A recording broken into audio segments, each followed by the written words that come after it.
ಪ್ರೀತಿಯುಳ್ಳ ಆತ್ಮೀಯ ಬಂಧುಗಳೇ, ಕೃಜೆಯಲ್ಲಿ ತನ್ನನ್ನೇ ಸಜೀವ ಯಜ್ಞವಾಗಿ ಸಮರ್ಪಿಸಿಕೊಂಡ ನಮ್ಮ ರಕ್ಷಕನಾದ ಯೇಸು ಕ್ರಿಸ್ತನ ಪರಿಶುದ್ಧವಾದ ನಾಮದಲ್ಲಿ ನಿಮ್ಮೆಲ್ಲರನ್ನು ಸಮಗ್ರ ಸತ್ಯವೇದ ಅಧ್ಯಯನ ಕಾರ್ಯಕ್ರಮಕ್ಕೆ ಪ್ರೀತಿಯಿಂದ ಸ್ವಾಗತಿಸುತ್ತೇನೆ.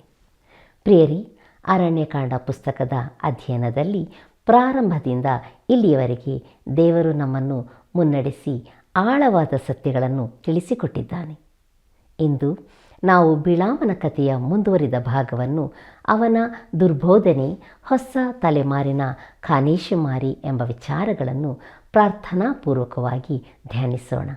ಪ್ರೀತಿಯುಳ್ಳ ಸಹೋದರ ಸಹೋದರಿಯರೇ, ಕೃಪೆಯಲ್ಲಿ ಐಶ್ವರ್ಯವುಳ್ಳಂಥ ನಮ್ಮ ರಕ್ಷಕನಾದ ಯೇಸು ಕ್ರಿಸ್ತನ ಪರಿಶುದ್ಧವುಳ್ಳ ನಾಮದಲ್ಲಿ ನಿಮ್ಮೆಲ್ಲರಿಗೂ ನನ್ನ ಹೃದಯಪೂರ್ವಕವಾದ ಪ್ರೀತಿಯ ವಂದನೆಗಳು. ಪ್ರೀತಿಯುಳ್ಳ ದೇವಜನರೇ, ಅರಣ್ಯಕಾಂಡ ಪುಸ್ತಕದ 24ನೇ ಅಧ್ಯಾಯದ ಧ್ಯಾನಕ್ಕೆ ನಾವು ಬಂದಿದ್ದೇವೆ. ಈ 24ನೇ ಅಧ್ಯಾಯದ ಮುಖ್ಯ ಪ್ರಸ್ತಾಪ ಬಿಳಾಮನ 3ನೇ ಹಾಗೂ 4ನೆಯ ಪದ್ಯಗಳು. ಇಂದಿನ ಅಧ್ಯಾಯದಿಂದ ಬಿಳಾಮನ ಕಥೆಯು ಇಲ್ಲಿ ಮುಂದುವರಿಯುತ್ತದೆ. ಮುಂದುವರೆದು ನಾವು ನೋಡೋಣ 3ನೇ ಪದ್ಯ. ನಮ್ಮ ಧ್ಯಾನವನ್ನು ಮುಂದುವರಿಸುವ ಹಾಗೆ ಅರಣ್ಯಕಾಂಡ ಪುಸ್ತಕ 24ನೇ ಅಧ್ಯಾಯ ಮೊದಲಿನ 2 ವಚನಗಳನ್ನು ಗಮನಿಸೋಣ. ಅಲ್ಲಿ ಹೀಗೆ ಬರೆದದೆ: ಇಸ್ರಾಯೇಲ್ಯರಿಗೆ ಶುಭವಾಗಬೇಕೆಂಬುದೇ ಯೆಹೋವನ ಚಿತ್ತವೆಂದು ಬಿಳಾಮನು ತಿಳಿದು ಅರಣ್ಯದ ಕಡೆಗೆ ಮುಖವನ್ನು ತಿರುಗಿಸಿಕೊಂಡನು. ಅವನು ಕಣ್ಣೆತ್ತಿ ನೋಡಲಾಗಿ ಕುಲಗಳ ಪ್ರಕಾರ ಡೇರೆಗಳನ್ನು ಹಾಕಿಕೊಂಡಿದ್ದ ಇಸ್ರಾಯೇಲ್ಯರು ಅವನಿಗೆ ಕಾಣಿಸಿದರು ಎಂಬುದಾಗಿ. ಪ್ರೀತಿಯುಳ್ಳ ದೇವಜನರೇ, ಇಲ್ಲಿ ನಮಗೆ ಒಂದು ವಿಚಾರ ಅಚ್ಚರಿಯನ್ನುಂಟು ಮಾಡುತ್ತದೆ. ದೇವರ ಆತ್ಮನು ಬಿಳಾಮನ ಮೇಲೆ ಬಂದನು. ಆತನ ಮಾತುಗಳನ್ನು ಕೇಳಿರಿ. ನಮ್ಮ ಧ್ಯಾನವನ್ನು ಮುಂದುವರಿಸುವ ಹಾಗೆ ಅರಣ್ಯಕಾಂಡ ಪುಸ್ತಕ 24ನೇ ಅಧ್ಯಾಯ 3ನೇ ವಚನದಿಂದ 9ನೇ ವಚನಗಳವರೆಗೆ ಗಮನಿಸೋಣ. ಆಗ ಅವನು ದೇವರಾತ್ಮ ಪ್ರೇರಿತನಾಗಿ ಪದ್ಯರೂಪವಾಗಿ ಇಂತೆಂದನು: ಬೇಯೋರನ ಮಗನಾದ ಬಿಳಾಮನಿಗುಂಟಾದ ದೈವೋಕ್ತಿ, ಮನೋದೃಷ್ಟಿಯಿಂದ ನೋಡುವ ಪುರುಷನಿಗೆ ಬಂದ ದೈವೋಕ್ತಿ. ದೇವರ ಮಾತುಗಳನ್ನು ಕೇಳಿಸುವವನಾಗಿಯೂ ಪರವಶನಾಗಿ ಕಣ್ಣು ತೆರೆದು ಸರ್ವಶಕ್ತನ ದರ್ಶನವನ್ನು ಹೊಂದುವನಾಗಿಯೂ ಇರುವ ಪುರುಷನಿಗುಂಟಾದ ದೈವೋಕ್ತಿ. ಯಾಕೋಬ್ಯರೇ, ನಿಮ್ಮ ಡೇರೆಗಳು ಎಷ್ಟೋ ಚೆಲುವಾಗಿವೆ. ಇಸ್ರಾಯೇಲ್ಯರೇ, ನಿಮ್ಮ ನಿವಾಸಗಳು ಎಷ್ಟೋ ರಮ್ಯವಾಗಿವೆ. ಉದ್ದವಾಗಿ ಚಾಚಿಕೊಂಡಿರುವ ತಗ್ಗುಗಳಂತೆಯೂ ನದಿಯ ಬಳಿಯಲ್ಲಿರುವ ತೋಟಗಳಂತೆಯೂ ಕಾಣಿಸುತ್ತವೆ. ಯೆಹೋವನು ನೆಟ್ಟ ಅಗರು ಮರಗಳಿಗೂ ನೀರಿನ ಬಳಿಯಲ್ಲಿರುವ ದೇವದಾರು ವೃಕ್ಷಗಳಿಗೂ ಸಮಾನವಾಗಿದೆ. ಅವರ ಕಪಿಲೆಗಳಿಂದ ನೀರು ಹರಿಯುತ್ತಲೇ ಇದೆ. ಅವರ ಬಿತ್ತನೆಗೆ ಬೇಕಾದಷ್ಟು ನೀರಿದೆ. ಅವರ ಅರಸನು ಆಗಾಗ್ ರಾಜನಿಗಿಂತಲೂ ದೊಡ್ಡವನಾಗಿರುವನು. ಅವರ ರಾಜ್ಯವು ಅಭಿವೃದ್ಧಿಯಲ್ಲಿರುವುದು. ಅವರನ್ನು ಐಗುಪ್ತದಿಂದ ಕರಕೊಂಡು ಬಂದವನು ದೇವರೇ. ಅವರು ಕಾಡು ಕೋಣದಷ್ಟು ಬಲವುಳ್ಳವರು. ಅವರು ಶತ್ರು ಜನಗಳನ್ನು ನಿರ್ಮೂಲ ಮಾಡುವರು. ವೈರಿಗಳ ಎಲುಬನ್ನು ಮುರಿದು ಹಾಕುವರು. ಅವರನ್ನು ಬಾಣಗಳಿಂದ ಗಾಯಪಡಿಸುವರು. ಆ ಜನಾಂಗವು ಸಿಂಹದಂತೆ ಕಾಲು ಮುದುರಿ ಹೊಂಚು ಹಾಕಿಕೊಂಡದೆ. ಮೃಗೇಂದ್ರನಿಗೆ ಸಮನಾದ ಆ ಜನವನ್ನು ಕೆಣಕುವುದು ಯಾರಿಂದಾದೀತು? ಇಸ್ರಾಯೇಲ್ಯರೇ, ನಿಮ್ಮನ್ನು ಆಶೀರ್ವದಿಸಿದವನಿಗೆ ಆಶೀರ್ವಾದವು, ಶಪಿಸುವವನಿಗೆ ಶಾಪವು ಉಂಟಾಗುವುದು ಅಂದನು ಎಂಬುದಾಗಿ. ಕರ್ತನಲ್ಲಿ ಪ್ರಿಯರೇ, ಇಸ್ರಾಯೇಲ್ಯರ ಪಾಳೆಯದಲ್ಲಿ ಪಾಪವಿತ್ತು, ಆದರೆ ದೇವರು ಅದನ್ನು ದಂಡಿಸಿ ಪರಿಹರಿಸಿದ್ದಾನೆ. ಆತನು ತಾಮ್ರದ ಸರ್ಪವನ್ನು ನಿಲ್ಲಿಸಿದನು. ಜನರು ಪಾಪಗಳನ್ನು ಮಾಡಲು ದೇವರು ಬಿಡುವುದಿಲ್ಲ. ಬಿಳಾಮನು ಕೇವಲ ಅವರನ್ನು ಸ್ತುತಿಸಿ ಆಶೀರ್ವದಿಸಬಹುದು ಅಷ್ಟೇ. ಅದೇ ರೀತಿ ದೇವರು ಆದುಕೊಂಡವರ ಮೇಲೆಯೂ ಸೈತಾನನು ದೂರು ಹಾಕಲು ಸಾಧ್ಯವಿಲ್ಲ. ರೋಮಾಪುರದವರಿಗೆ ಬರೆದ ಪತ್ರಿಕೆ 8ನೇ ಅಧ್ಯಾಯ 33ನೇ ವಚನದಿಂದ 34ನೇ ವಚನದವರೆಗೆ ಹೀಗೆ ಓದುತ್ತೇವೆ: ದೇವರು ಆದುಕೊಂಡವರ ಮೇಲೆ ಯಾರು ತಪ್ಪು ಹೊರಿಸಾರು? ದೇವರೇ ನಮ್ಮನ್ನು ನೀತಿವಂತರೆಂದು ನಿರ್ಣಯಿಸುವನಾಗಿದ್ದಾನೆ. ಅಪರಾಧಿಗಳೆಂದು ನಿರ್ಣಯಿಸುವರು ಯಾರು? ಕ್ರಿಸ್ತ ಯೇಸು ಮರಣವನ್ನು ಹೊಂದಿದ್ದಲ್ಲದೆ ಜೀವಿತನಾಗಿ ದೇವರ ಬಲಗಡೆಯಲ್ಲಿದ್ದು ನಮಗೋಸ್ಕರ ಬೇಡುವನಾಗಿದ್ದಾನೆ ಎಂಬುದಾಗಿ. ಮತ್ತು ರೋಮಾಪುರದವರಿಗೆ ಬರೆದ ಪತ್ರಿಕೆ 8ನೇ ಅಧ್ಯಾಯ 31ನೇ ವಚನ ಹೀಗೆ ಹೇಳುತ್ತದೆ: ಹಾಗಾದರೆ ಈ ವಿಷಯಗಳಲ್ಲಿ ನಾವು ಏನು ಹೇಳೋಣ? ದೇವರು ನಮ್ಮ ಕಡೆ ಇದ್ದರೆ ನಮ್ಮನ್ನು ಎದುರಿಸುವವರು ಯಾರು ಎಂಬುದಾಗಿ. ಪ್ರೀತಿಯುಳ್ಳ ದೇವಜನರೇ, ನನಗೆ ಹೇಳುವುದಕ್ಕೆ ಏನೂ ಇಲ್ಲ, ಆದರೆ ಹಲ್ಲೆಲೂಯ ಎಂದು ಹೇಳಬಲ್ಲೆ. ದೇವರಾದುಕೊಂಡವರ ಮೇಲೆ ತಪ್ಪು ಹೊರಿಸುವವರು ಯಾರು? ದೇವರು ಅವರನ್ನು ಈಗಾಗಲೇ ನೀತಿವಂತರೆಂದು ಘೋಷಿಸಿದ್ದಾನೆ. ಬನ್ನಿರಿ, ಮುಂದುವರೆದು ನಮ್ಮ ಧ್ಯಾನದಲ್ಲಿ ಅರಣ್ಯಕಾಂಡ ಪುಸ್ತಕ 24ನೇ ಅಧ್ಯಾಯ 10ನೇ ವಚನದಿಂದ 14ನೇ ವಚನದವರೆಗೆ ಗಮನಿಸೋಣ. ಅಲ್ಲಿ ಹೀಗೆ ಬರೆದದೆ: ಆಗ ಬಾಲಾಕನು ಬಿಳಾಮನ ಮೇಲೆ ಕೋಪಗೊಂಡು ಚಪ್ಪಾಳೆ ಹೊಡೆದು ಅವನಿಗೆ, ನನ್ನ ಶತ್ರುಗಳನ್ನು ಶಪಿಸುವುದಕ್ಕೆ ನಿನ್ನನ್ನು ಕರೆಸಿದೆನು, ಆದರೆ ನೀನು ಅವರನ್ನು 3 ಸಾರಿಯೂ ಆಶೀರ್ವದಿಸಿದೆಯಲ್ಲ, ಆದ ಕಾರಣ ನಿನ್ನ ಊರಿಗೆ ಹೋಗಿಬಿಡು. ನಿನ್ನನ್ನು ಬಹಳವಾಗಿ ಘನಪಡಿಸುವೆನೆಂದು ಹೇಳಿಕೊಂಡೆನು, ಆದರೆ ನಿನಗೆ ಘನತೆಯುಂಟಾಗದಂತೆ ಯೆಹೋವನು ಅಡ್ಡಿ ಮಾಡಿದ್ದಾನೆ ಎಂದು ಹೇಳಿದನು. ಅದಕ್ಕೆ ಬಿಳಾಮನು, ಬಾಲಾಕನು ತನ್ನ ಮನೆ ತುಂಬುವಷ್ಟು ಬೆಳ್ಳಿ ಬಂಗಾರವನ್ನು ದಾನ ಮಾಡಿದರೂ ನಾನು ಯೆಹೋವನ ಆಜ್ಞೆಯನ್ನು ಮೀರಿ ನನ್ನ ಇಷ್ಟದಂತೆ ಯಾವ ಕೆಲಸವನ್ನೂ ಮಾಡಲಾರೆನು. ಯೆಹೋವನು ಆಜ್ಞಾಪಿಸುವುದನ್ನೇ ಮಾತಾಡುವನೆಂದು ನೀನು ನನ್ನ ಬಳಿಗೆ ಕಳುಹಿಸಿದ ದೂತರಿಗೆ ನಾನು ಹೇಳಲಿಲ್ಲವೇ? ಆಗಲಿ, ನಾನು ನನ್ನ ಸ್ವಜನರ ಬಳಿಗೆ ಹೋಗುತ್ತೇನೆ. ಆದರೆ ಆ ಜನರು ನಿನ್ನ ಜನರಿಗೆ ಏನು ಮಾಡುವರೋ ಅದನ್ನು ನಿನಗೆ ತಿಳಿಸುತ್ತೇನೆ, ಕೇಳು ಎಂಬುದಾಗಿ. ಪ್ರೀತಿಯುಳ್ಳ ದೇವಜನರೇ, ಬಾಲಾಕನಿಗೆ ಸಿಟ್ಟು ಬಂದದ್ದು ಸಹಜವಾಗಿತ್ತು. ಆದರೆ ಯೆಹೋವನ ಅಪ್ಪಣೆಯನ್ನಲ್ಲದೆ ಬೇರೇನನ್ನೂ ತಾನು ಹೇಳುವುದಿಲ್ಲವೆಂದು ಬಿಳಾಮನು ಹೇಳುತ್ತಾನೆ. ಬನ್ನಿರಿ, ಮುಂದುವರೆದು ನೋಡೋಣ 4ನೇ ಪದ್ಯದ ವಿಚಾರದಲ್ಲಿ. ನಮ್ಮ ಧ್ಯಾನವನ್ನು ಮುಂದುವರಿಸುವ ಹಾಗೆ ಅರಣ್ಯಕಾಂಡ ಪುಸ್ತಕ 24ನೇ ಅಧ್ಯಾಯ 15 ಮತ್ತು 16ನೇ ವಚನವನ್ನು ಗಮನಿಸಿರಿ.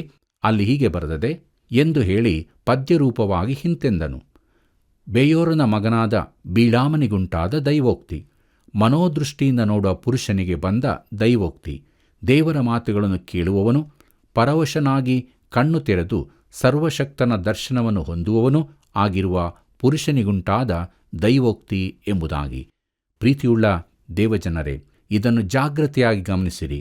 ಇದು ವಿಶೇಷವಾದ ಮಾತಾಗಿದೆ ಮತ್ತು ಹೆಚ್ಚಾಗಿ ಕ್ರಿಸ್ಮಸ್ನ ಸಮಯದಲ್ಲಿ ಇದನ್ನು ನಾವು ಕೇಳುತ್ತೇವೆ. ಅದೇನೆಂದರೆ ಅರಣ್ಯಕಾಂಡ ಪುಸ್ತಕ 24ನೇ ಅಧ್ಯಾಯ 17ನೇ ವಚನದಿಂದ 19ನೇ ವಚನದವರೆಗೆ ಬರೆದದ್ದೇ. ಅಲ್ಲಿ ಹೀಗೆ ನೋಡುತ್ತೇವೆ. ಒಬ್ಬಾತನನ್ನು ನೋಡುತ್ತಿದ್ದೇನೆ, ಆತನು ಹೀಗಿನವನಲ್ಲ. ಆತನು ಕಾಣಿಸುತ್ತಾನೆ, ಆದರೆ ಸಮೀಪದಲ್ಲೇ ಅಲ್ಲ. ಯಾಕೋಬ ವಂಶದವರಲ್ಲಿ ನಕ್ಷತ್ರ ಪ್ರಾಯನೊಬ್ಬನು ಉದಯಿಸಿದ್ದಾನೆ. ಇಸ್ರಾಯೇಲ್ಯರಲ್ಲಿ ರಾಜದಂಡ ಹಿಡಿದವನು ಕಂಡು ಬಂದಿದ್ದಾನೆ. ಅವನು ಮೋವಾಬ್ಯರ ತಲೆಯನ್ನು ಸೀಳಿ ಹಾಕಿದ್ದಾನೆ, ಯುದ್ಧ ವೀರರೆಲ್ಲರನ್ನೂ ಕೆಡವಿಬಿಟ್ಟಿದ್ದಾನೆ. ಅದಲ್ಲದೆ ಏದೋಮ್ಯರ ದೇಶವನ್ನು ಸ್ವಾಧೀನಪಡಿಸಿಕೊಂಡಿದ್ದಾನೆ. ಹಗೆಗಳಾದ ಸೇಯೀರಿನವರು ಅವನಿಗೆ ಅಧೀನರಾದರು. ಇಸ್ರಾಯೇಲ್ಯರೋ ಬಲಗೊಂಡರು, ಯಾಕೋಬರಿಗೆ ದೊರೆತನವಾಯಿತು. ಪಟ್ಟಣಗಳಿಂದ ತಪ್ಪಿಸಿಕೊಂಡವರು ನಾಶವಾದರು ಅಂದನು ಎಂಬುದಾಗಿ. ಪ್ರೀತಿಯುಳ್ಳ ದೇವಜನರೇ, ಪಂಡಿತರು ತಾರೆಗಾಗಿ ಹುಡುಕಲು ತೊಡಗಿದ್ದು ಹೇಗೆ ಎಂದು ಎಂದಾದರೂ ಯೋಚಿಸಿದ್ದೀರೋ? ಇಸ್ರಾಯೇಲರಲ್ಲಿ ಹುಟ್ಟಿದ ಒಬ್ಬ ರಾಜನೊಂದಿಗೆ ಒಂದು ನಕ್ಷತ್ರವನ್ನು ಅವರು ಹೇಗೆ ತಾಳೆ ಮಾಡಿಕೊಂಡರು? ಅಷ್ಟು ದೂರದ ಪ್ರಯಾಣವನ್ನು ಅವರು ಯಾಕೆ ಕೈಕೊಂಡರು? ಪ್ರಿಯರೇ, ಅತಿ ಆಶ್ಚರ್ಯಕರವಾದ ಸಂಗತಿಯೆಂದರೆ ಹಳೆ ಒಡಂಬಡಿಕೆ ಹಾಗೂ ಅದರಲ್ಲಿನ ಪ್ರವಾದನೆಗಳನ್ನೆಲ್ಲ ಹೊಂದಿದ ಇಸ್ರಾಯೇಲ್ಯರು ಕ್ರಿಸ್ತನ ಬರೋಣವನ್ನು ಎದುರು ನೋಡುತ್ತಿರಲಿಲ್ಲವೆಂಬುದೇ. ಕೇವಲ ಹನ್ನ, ಸಿಮೆಯೋನರಂಥ ಕೆಲವೇ ಮಂದಿ ಮಾತ್ರ ಕಾಯುವವರಾಗಿದ್ದರು. ಈ ಜೋಯಿಸರು ಯೆರೂಸಲೇಮಿಗೆ ಕೂಡಿ ಬಂದಾಗ ಹೆರೋದನು ಸಹಿತ ಇಡೀ ಪಟ್ಟಣವೇ ತಳಮಳಗೊಂಡಿತು. ಜೋಯಿಸರ ಆಗಮನವು ಕ್ರಿಸ್ಮಸ್ನ ಕತೆಗೆ ಹೊಸ ಅರ್ಥ ಕೊಡುತ್ತದೆ ಮತ್ತು ಇದೆಲ್ಲವೂ ಈ ಹಳೇ ಬಿಳಾಮನ ಮಾತಿನಿಂದ ಆರಂಭಗೊಂಡಿತು. ಪ್ರಿಯರೇ, ಬಿಳಾಮನು ಇಸ್ರಾಯೇಲಿನ ಸುತ್ತಲಿನ ಜನಾಂಗಗಳ ಕುರಿತಾಗಿಯೂ ಪ್ರವಾದಿಸಿದನು. ನಮ್ಮ ಧ್ಯಾನದಲ್ಲಿ ಮುಂದುವರಿಯುವ ಹಾಗೆ ಅರಣ್ಯಕಾಂಡ ಪುಸ್ತಕ 24ನೇ ಅಧ್ಯಾಯ 20ನೇ ವಚನದಿಂದ 24ನೇ ವಚನದವರೆಗೆ ದಯವಿಟ್ಟು ನೀವು ನಿಮ್ಮ ಸತ್ಯವೇದದಲ್ಲಿ ಓದಿಕೊಳ್ಳಬೇಕಾಗಿ ಪ್ರೀತಿಯಿಂದ ಕೇಳಿಕೊಳ್ಳುತ್ತೇನೆ. ಈ ವಾಕ್ಯ ಭಾಗಗಳಲ್ಲಿ ನಾವು ತಿಳಿದುಕೊಳ್ಳುವುದೇನೆಂದರೆ, ತನ್ನ ಮಾತುಗಳಿಂದ ಅರಸನಾದ ಬಾಲಾಕನಿಗೆ ಸಂತಸವೇನನ್ನೂ ತರಲಿಲ್ಲವೆಂಬುದಾಗಿ ಬಿಳಾಮನು ತಿಳಿದುಕೊಂಡನು. ಬನ್ನಿರಿ, ಮುಂದುವರೆದು ನಾವು ನೋಡೋಣ. ಅರಣ್ಯಕಾಂಡ ಪುಸ್ತಕ 24ನೇ ಅಧ್ಯಾಯ 25ನೇ ವಚನದಲ್ಲಿ, ತರುವಾಯ ಬಿಳಾಮನು ಸ್ವದೇಶಕ್ಕೆ ತಿರುಗಿ ಹೋದನು, ಬಾಲಾಕನು ಹೊರಟು ಹೋದನು ಎಂಬುದಾಗಿ. ಕರ್ತನಲ್ಲಿ ಪ್ರಿಯರೇ, ಬಿಳಾಮನ ವಿಚಾರದಲ್ಲಿ ಇದು ಆಶ್ಚರ್ಯಕರ ಮಾತಾಗಿದೆ. ಅವನು ಎದ್ದು ತನ್ನ ಊರಿಗೆ ಹೊರಟು ಹೋದನು, ಸತ್ಯವೇದದಲ್ಲಿ ತನ್ನ ಸ್ಥಳಕ್ಕೆ ಹಿಂತಿರುಗಿ ಹೋದನೆಂದು ಇನ್ನೊಬ್ಬನ ಕುರಿತು ಬರೆದದೆ. ಅವನು ಯೂದನು. ಅಪೊಸ್ತಲ ಕೃತ್ಯ 1ನೇ ಅಧ್ಯಾಯ 25ನೇ ವಚನದಲ್ಲಿ ಇದು ಬರೆಯಲ್ಪಟ್ಟಿದೆ. ಮುಂದಿನ ಸಂಗತಿಗಳ ಕುರಿತು ಸತ್ಯವೇದವು ಏನನ್ನೂ ಹೇಳುವುದಿಲ್ಲ. ಪ್ರಿಯರೇ, ಅರಣ್ಯಕಾಂಡ ಪುಸ್ತಕ 31ನೇ ಅಧ್ಯಾಯ 8ನೇ ವಚನದಲ್ಲಿ ಬಿಳಾಮನು ಯುದ್ಧದಲ್ಲಿ ಮಿದ್ಯಾನ್ಯರ ಅರಸನೊಂದಿಗೆ ಕೊಲ್ಲಲ್ಪಟ್ಟನೆಂದು ತಿಳಿಯುತ್ತೇವೆ. ಬಿಳಾಮನು ಕೊಲ್ಲಲ್ಪಟ್ಟು ತನ್ನ ಸ್ವದೇಶಕ್ಕೆ ಹೋದನು. ಪ್ರಿಯರೇ, ದೇವರ ಕೃಪೆಯಿಂದ ಅರಣ್ಯಕಾಂಡ ಪುಸ್ತಕದ 24ನೇ ಅಧ್ಯಾಯದ ಧ್ಯಾನವನ್ನು ಮಾಡಿ ಮುಗಿಸುವಂತೆ ದೇವರು ನಮಗೆ ಸಹಾಯ ಮಾಡಿದನು. ದೇವರು ತಿಳಿಸಿದಂಥ ಸತ್ಯಗಳಿಗೆ ನಾವು ವಿಧೇಯರಾಗಿ ನಮ್ಮ ಜೀವಿತದಲ್ಲಿ ಮುಂದೆ ಸಾಗೋಣ. ಬನ್ನಿರಿ, ಮುಂದುವರಿದ ನಾವು ಅರಣ್ಯಕಾಂಡ ಪುಸ್ತಕದ 25ನೇ ಅಧ್ಯಾಯವನ್ನು ಪ್ರಾರಂಭಿಸೋಣ. ಈ ಅಧ್ಯಾಯದ ಮುಖ್ಯ ಪ್ರಸ್ತಾಪ ಬಿಳಾಮನ ಸಿದ್ಧಾಂತ, ಮೋವಾಬ್ ಸ್ತ್ರೀಯರೊಂದಿಗೆ ವ್ಯಭಿಚಾರ ಹಾಗೂ ಅವರ ವಿಗ್ರಹಾರಾಧನೆಯನ್ನು ಅವಲಂಬಿಸಿದ್ದು ಎಂಬುದಾಗಿ. ಪ್ರಿಯರೇ, ಈ ಅಧ್ಯಾಯದಲ್ಲಿ ಬಿಳಾಮನು ಮಾಡಿದ ಕೇಡಿನ ಕುರಿತಾಗಿ ನೋಡುತ್ತೇವೆ. ಬಿಳಾಮನ ಮಾರ್ಗವೆಂದರೆ ದುರಾಶೆಯ ಮಾರ್ಗವೆಂದು ನಾವು ನೋಡಿದೆವು. ಅವನು ಹಣದ ಆಶೆಗೆ ಬಿದ್ದನು. ಅದಕ್ಕಾಗಿ ತನ್ನ ತತ್ವಗಳನ್ನು ಬಿಡುವುದಕ್ಕೂ ಸಿದ್ಧನಾದನು. ಯೂದನ ಪತ್ರಿಕೆ 11ನೇ ವಚನದಲ್ಲಿ ಬಿಳಾಮನ ದೋಷವೇನೆಂಬುದನ್ನು ನೋಡುತ್ತೇವೆ. ದೇವರು ತನ್ನಲ್ಲಿ ನಂಬಿಕೆ ಇಡುವವರನ್ನು ನೀತಿವಂತರೆಂದು ಘೋಷಿಸುತ್ತಾನೆ ಎಂಬ ಸತ್ಯಾಂಶವನ್ನು ಅವನು ತಿಳಿದಿರಲಿಲ್ಲ. ಪ್ರಕಟಣೆ ಪುಸ್ತಕ 2ನೇ ಅಧ್ಯಾಯ 14ನೇ ವಚನ ಹೀಗೆ ಹೇಳುತ್ತದೆ: ಆದರೂ ಕೆಲವು ವಿಷಯಗಳಲ್ಲಿ ನಿನ್ನ ಮೇಲೆ ತಪ್ಪು ಹೊರಿಸಬೇಕಾಗುತ್ತದೆ. ವಿಗ್ರಹಕ್ಕೆ ನೈವೇದ್ಯ ಮಾಡಿದ ಪದಾರ್ಥಗಳನ್ನು ತಿನ್ನುವುದರಲ್ಲಿಯೂ ಜಾರತ್ವ ಮಾಡುವುದರಲ್ಲಿಯೂ ಇಸ್ರಾಯೇಲ್ಯರು ಮುಗ್ಗರಿಸಿ ಬೀಳಬೇಕೆಂದು ಬಿಳಾಮನು ಬಾಳಾಕನಿಗೆ ಹೇಳಿದ ದುರ್ಬೋಧನೆಯನ್ನು ಅವಲಂಬಿಸಿರುವವರು ನಿನ್ನಲ್ಲಿದ್ದಾರೆ ಎಂಬುದಾಗಿ. ಪ್ರೀತಿಯುಳ್ಳ ದೇವಜನರೇ, ತಾನು ಇಸ್ರಾಯೇಲ್ಯರನ್ನು ಶಪಿಸುವುದು ಸಾಧ್ಯವಿಲ್ಲವೆಂದು ಬಿಳಾಮನು ತಿಳಿದಾಗ ಈ ಇಸ್ರಾಯೇಲ್ ಜನರನ್ನು ಹೇಗೆ ಕೆಡಿಸಬಹುದೆಂದು ಅವನು ಬಾಲಾಕನಿಗೆ ತಿಳಿಯಪಡಿಸಿದನು. ಇದೇ ನೀತಿಯನ್ನು ಈ ದಿನಗಳಲ್ಲಿ ಕಾಣುತ್ತೇವೆ. ಅವರನ್ನು ಜಯಿಸಲಾಗದಿದ್ದರೆ ಅವರೊಂದಿಗೆ ಸೇರಿಕೋ. ಬಾಲಾಕನು ಯುದ್ಧದಲ್ಲಿ ಇಸ್ರಾಯೇಲ್ಯರನ್ನು ಜಯಿಸಲಾರದ್ದರಿಂದ ಅವರ ಒಳಗಿನಿಂದ ಅವರನ್ನು ಕೆಡಿಸುವಂತೆ ಬಿಳಾಮನು ಕಳುಹಿಸಿದನು. ಪ್ರಿಯರೇ, ಮುಂದಕ್ಕೆ ನಾವು ನೋಡುತ್ತೇವೆ ಬಿಳಾಮನ ದುರ್ಬೋಧನೆ ಎಂಬುದಾಗಿ. ಅರಣ್ಯಕಾಂಡ ಪುಸ್ತಕ 25ನೇ ಅಧ್ಯಾಯ 1-3 ವಚನಗಳನ್ನು ಗಮನಿಸೋಣ. ಅಲ್ಲಿ ಹೀಗೆ ಬರೆದದೆ: ಇಸ್ರಾಯೇಲ್ಯರು ಸಿಟ್ಟೀಮಿನಲ್ಲಿ ವಾಸವಾಗಿದ್ದಾಗ ಅವರು ಮೋವಾಬ್ ಸ್ತ್ರೀಯರೊಡನೆ ಸಹವಾಸ ಮಾಡುವವರಾದರು. ಆ ಸ್ತ್ರೀಯರು ತಮ್ಮ ದೇವತೆಗಳಿಗೆ ಮಾಡಿದ ಔತಣದ ಯಜ್ಞಗಳಿಗೆ ಇಸ್ರಾಯೇಲ್ಯರನ್ನು ಕರೆಯಲು ಇವರು ಆ ಭೋಜನವನ್ನು ಮಾಡಿ ಅವರ ದೇವತೆಗಳಿಗೆ ನಮಸ್ಕರಿಸುವವರಾದರು. ಹೀಗೆ ಇಸ್ರಾಯೇಲ್ಯರು ಪೇಗೋರದ ಬಾಳನ ಭಕ್ತರಾದ ಹಾಗಾಯಿತು. ಆದ್ದರಿಂದ ಅವರ ಮೇಲೆ ಯೆಹೋವನು ಕೋಪಗೊಂಡು ಎಂಬುದಾಗಿ. ಕರ್ತನಲ್ಲಿ ಪ್ರಿಯರೇ, ಇಲ್ಲಿ ಏನು ನಡೆಯಿತೆಂದು ನೋಡಿದ್ದೀರಾ? ಬಿಳಾಮನು ಇಸ್ರಾಯೇಲ್ಯರನ್ನು ಶಪಿಸುವುದಕ್ಕೆ ಆಗಲಿಲ್ಲ. ಆದರೆ ಏನು ಮಾಡಬೇಕೆಂದು ಬಾಲಾಕನಿಗೆ ಹೇಳಿದನು. ಅವರು ಇಸ್ರಾಯೇಲ್ಯರೊಳಗೆ ಸೇರಿಕೊಂಡು ಅವರೊಂದಿಗೆ ಒಂದಾಗಿ ಅವರೊಡನೆ ಯೆಹೋವನಿಗೆ ದ್ರೋಹಿಗಳಾಗುವಂತೆ ಮಾಡಬೇಕು. ಇಸ್ರಾಯೇಲ್ಯರೊಂದಿಗೆ ಅವರು ಒಳ್ಳೆಯ ರೀತಿಯಲ್ಲಿ ಸೇರಿಕೊಂಡರು. ತಾವು ಉದಾರ ಮನಸ್ಸಿನವರೆಂದು ಹೇಳಿಕೊಂಡು ತಮ್ಮವರೊಂದಿಗೆ ದೇವಾರಾಧನೆಗೆ ಸೇರಿಕೊಳ್ಳುವಂತೆ ಕೇಳಿಕೊಂಡರು. ಆದರೆ ಅವರು ಎಂದೂ ಇಸ್ರಾಯೇಲ್ಯರ ಆರಾಧನೆಗಳಲ್ಲಿ ಸೇರಿಕೊಳ್ಳಲಿಲ್ಲ. ಕರ್ತನಲ್ಲಿ ಪ್ರಿಯರೇ, ಈ ರೀತಿಯ ಧಾರ್ಮಿಕ ಮೋಸದ ಮೂಲಕ ಬಾಲಾಕನು ಜನರನ್ನು ಕೆಡಿಸಬಹುದೆಂದು ಬಿಳಾಮನಿಗೆ ತಿಳಿದಿತ್ತು. ಜನರನ್ನು ಒಡಂಬಡಿಸಿ ಅವರನ್ನು ಸುಲಭವಾಗಿ ಬಾಳನ ವಿಗ್ರಹ ಪೂಜೆಗೆ ತಿರುಗಿಸಬಹುದೆಂದು ಅವನಿಗೆ ತಿಳಿದಿತ್ತು. ಹಾಗೆಯೇ ಆಯಿತು. ಬನ್ನಿರಿ, ಮುಂದುವರೆದು ನಮ್ಮ ಧ್ಯಾನದಲ್ಲಿ ಅರಣ್ಯಕಾಂಡ ಪುಸ್ತಕ 25ನೇ ಅಧ್ಯಾಯ 4 ಮತ್ತು 5ನೇ ವಚನಗಳನ್ನು ಗಮನಿಸೋಣ. ಅಲ್ಲಿ ಹೀಗೆ ಬರೆದದೆ: ನೀನು ಜನರ ಮುಖಂಡರೆಲ್ಲರನ್ನೂ ಹಿಡಿಸಿ ಅವರಿಗೆ ಯೆಹೋವನಿಗೋಸ್ಕರ ಬಹಿರಂಗವಾಗಿ ಮರಣದಂಡನೆಯನ್ನು ಮಾಡಿಸಬೇಕು. ಹೀಗೆ ಯೆಹೋವನ ಕೋಪಾಗ್ನಿಯನ್ನು ಇಸ್ರಾಯೇಲ್ಯರಿಂದ ತೊಲಗಿಸಬೇಕು ಎಂದು ಹೇಳಿದನು. ಆದ ಕಾರಣ ಮೋಶೆ ಇಸ್ರಾಯೇಲ್ಯರ ನ್ಯಾಯಾಧಿಪತಿಗಳಿಗೆ, ನಿಮ್ಮಲ್ಲಿ ಪ್ರತಿಯೊಬ್ಬನು ಪೇಗೋರದ ಬಾಳನೆಗೆ ಸೇರಿಕೊಂಡ ತನ್ನ ವಶದಲ್ಲಿರುವವರಿಗೆ ಪ್ರಾಣಶಿಕ್ಷೆಯನ್ನು ನಡೆಸಬೇಕೆಂದು ಆಜ್ಞಾಪಿಸಿದನು ಎಂಬುದಾಗಿ. ಕರ್ತನಲ್ಲಿ ಪ್ರೀತಿಯುಳ್ಳ ದೇವಜನರೇ, ಇದು ಅತೀ ಕಠಿಣವಾದ ಶುದ್ಧೀಕರಣ ವಿಧಾನವೆಂದು ನೀನು ಹೇಳಬಹುದು. ಖಂಡಿತವಾಗಿಯೂ ಹೌದು. ಯಾಕೆ ಗೊತ್ತಿದೆಯೋ?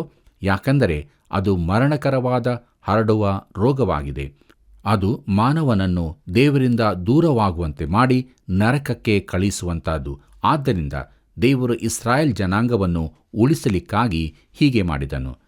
ಪ್ರೀತಿಯುಳ್ಳ ದೇವಜನರೇ, ಮುಂದುವರೆದು ನಮ್ಮ ಧ್ಯಾನದಲ್ಲಿ ಅರಣ್ಯಕಾಂಡ ಪುಸ್ತಕ 25ನೇ ಅಧ್ಯಾಯ 6ನೇ ವಚನದಿಂದ 9ನೇ ವಚನದವರೆಗೆ ನಾವು ಧ್ಯಾನಿಸುವಾಗ ಅಲ್ಲಿ ಹೀಗೆ ನೋಡುತ್ತೇವೆ: ಇಸ್ರಾಯೇಲ್ಯರ ವರ್ಗ ಸಮೂಹದವರು ದೇವದರ್ಶನದ ಗುಡಾರದ ಬಾಗಿಲಿನ ಹತ್ತಿರ ಅಳುತ್ತಿರುವಾಗ ಇಸ್ರಾಯೇಲ್ಯನಾದ ಒಬ್ಬ ಮನುಷ್ಯನು ಮೋಶೆಗೂ ಸರ್ವ ಸಮೂಹದವರಿಗೂ ಎದುರಾಗಿಯೇ ಒಬ್ಬ ಮಿದ್ಯಾನ್ ಸ್ತ್ರೀಯನ್ನು ತನ್ನ ಕುಲದವರ ಬಳಿಗೆ ಕರೆದುಕೊಂಡು ಬರುವುದನ್ನು ಕಂಡರು.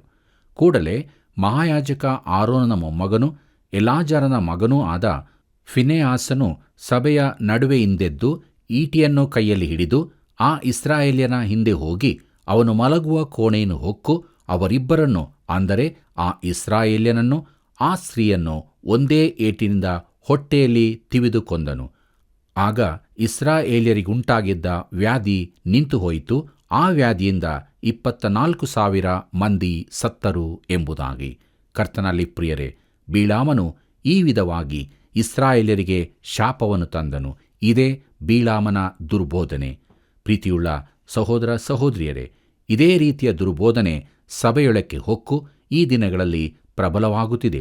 ವೈರಿಯು ಹೊರಗಿನ ದೇವರ ಜನರನ್ನಾಗಲಿ ದೇವರ ಕೆಲಸವನ್ನಾಗಲಿ ಕೆಡಿಸಲಾರನು.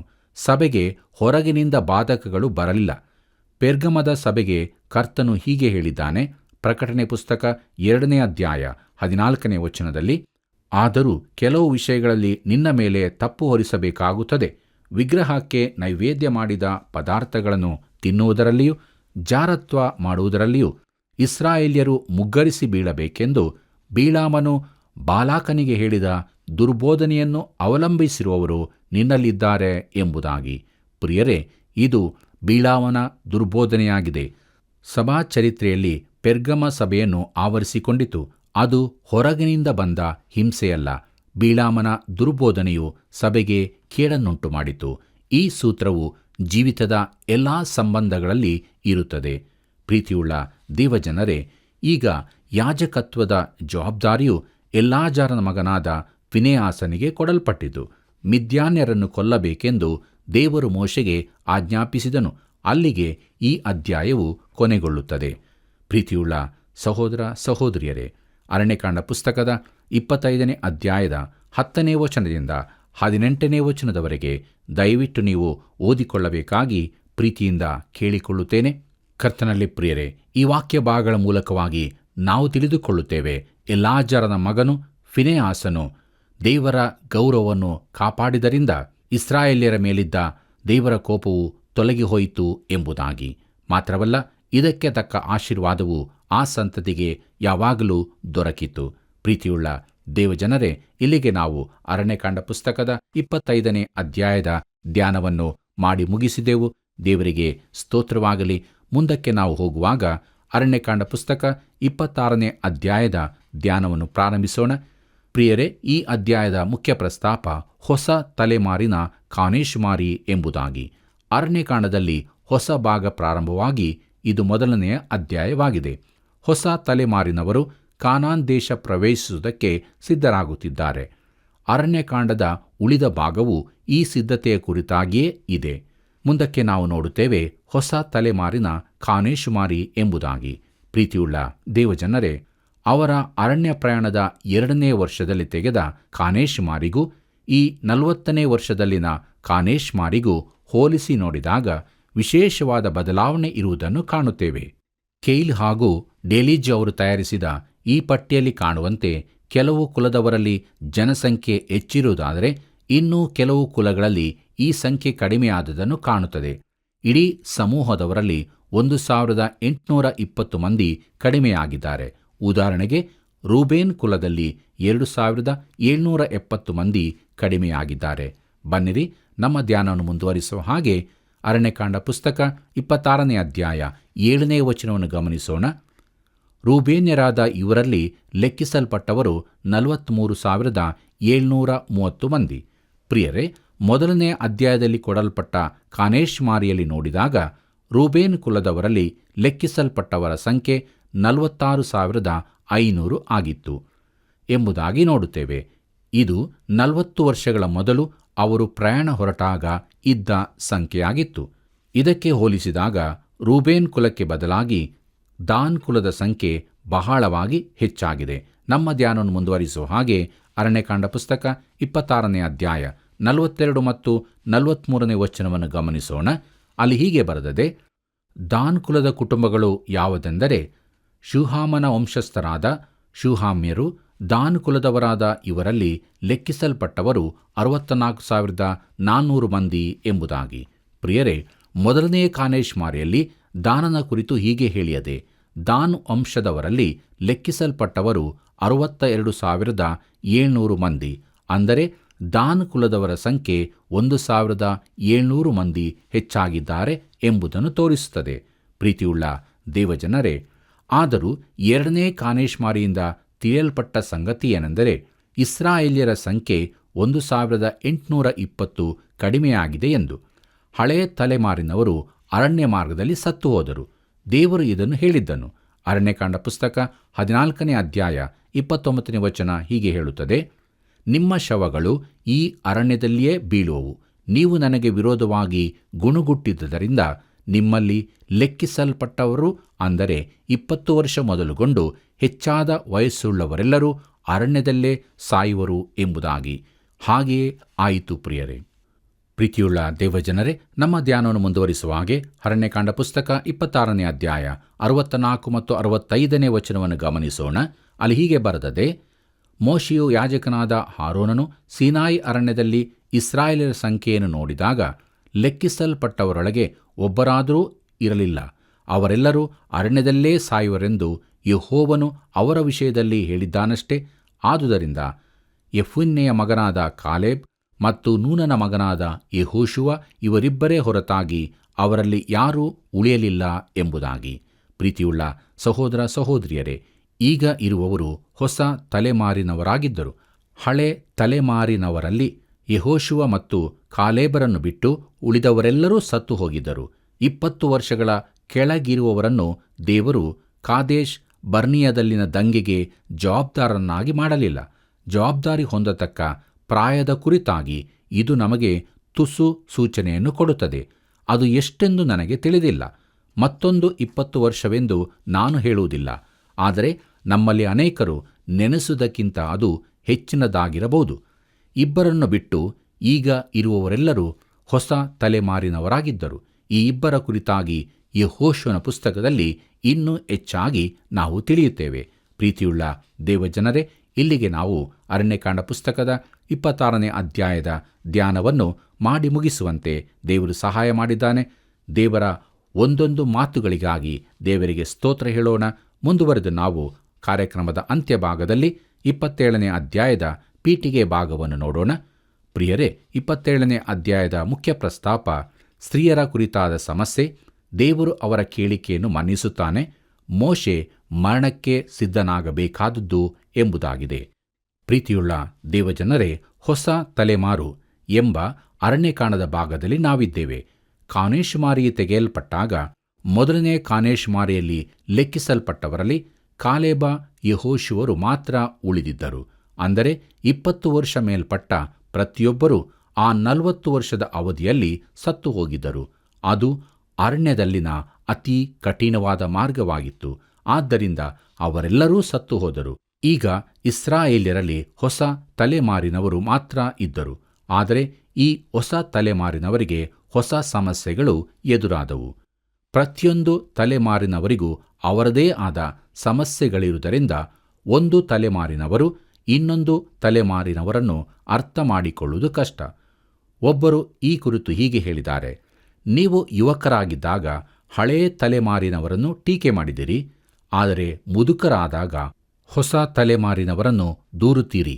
ಇದು ಮಾನವನ ಸ್ವಭಾವವಾಗಿದೆ. ಪ್ರಿಯರೇ, ಈ ಪುಸ್ತಕದ 27ನೇ ಅಧ್ಯಾಯಕ್ಕೆ ಬರುವಾಗ ಹೊಸ ತಲೆಮಾರಿನವರೆದುರು ಹೊಸ ಸಮಸ್ಯೆಯೊಂದು ಎದ್ದು ಬಂದದನ್ನು ಕಾಣುತ್ತೇವೆ. ನಿಜವಾಗಿಯೂ ಮೋಶೆಗೆ ಏನು ಮಾಡಬೇಕೆಂದು ತಿಳಿಯಲಿಲ್ಲ. ಸುತ್ತಲಿನ ಇತರ ಜನಾಂಗಗಳಲ್ಲಿ ಸ್ತ್ರೀಯರಿಗೆ ಯಾವ ಹಕ್ಕೂ ಇರಲಿಲ್ಲ.